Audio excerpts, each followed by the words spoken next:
Alright guys, welcome back to another video. It's your man Jay. So today we're going to protect the Samsung Galaxy Z Fold 5's camera module. Now there are two different kinds here that Ringke sells. They have this one strip like this, and then they have the individual version. So this is the strip model. We're going to go ahead and pop this on. And depending on what case you're using, all of these will work with Ringke products. So again, this is the stripped version. So it just comes in a little set like that. I really wish they would make the strip version or some of these other models with clear. Yeah, I think that would be pretty cool.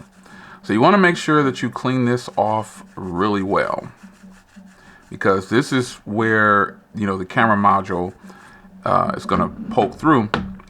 And so you want to get all the dirt and dust you can off of that at one time. So this is a very simple install. As you can see here, it's going to snap over the camera module. I actually did this to my Z Fold 4 as well. As you can see, it just slides right on. Pretty simple and to the point. And then when you put a case on here, it'll just go straight over the camera module. So that is it for this video. I mean, it doesn't get any quicker than that.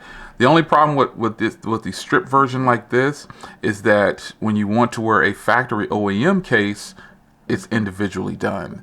So when you put this on, just know that you're Team Ringke or any other case brand going forward. But I typically sit mine down like this a lot. And I was like, man, I gotta get that protection on there. I've had this for quite some time, and I was like, I gotta go ahead and put it on there. So now I'll start using the Ringke case, maybe a black case or a clear case, to offset this to make it look pretty good. It's your man Jay. Hope you guys enjoyed. See you in the next one. Look at how beautiful that looks.